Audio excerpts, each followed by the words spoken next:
दोस्तों, इस वीडियो में ये बताने वाला हूँ कि आप कोई भी वाईफाई आपके मोबाइल में कनेक्ट करा हुआ है, आपने उसे कैसे फॉरवर्ड करें।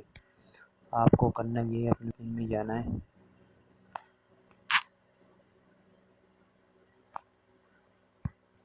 ये आपको नज़र आ रही होगी मोबाइल की सेटिंग, इसमें जाना है आपको।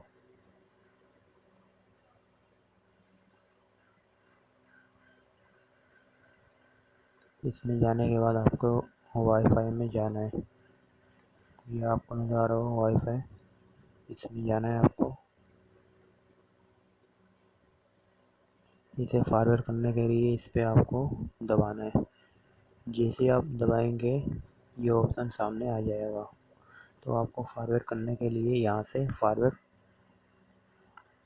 कर लेना है, और आपको फॉरवर्ड नहीं करना है तो आप यहाँ से ख़त्म कर लें इसे, या तो आप फॉरवर्ड करें।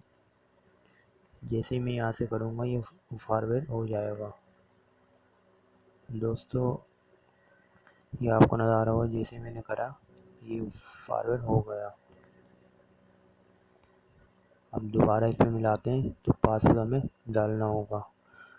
ये आपको नहीं आता है तो इस वीडियो में मैंने आपको बता दिया कैसे हम किसी भी वाईफाई को अपने मोबाइल में से ख़त्म करें। और इस वीडियो में इतना ही, मिलते हैं नेक्स्ट वीडियो में।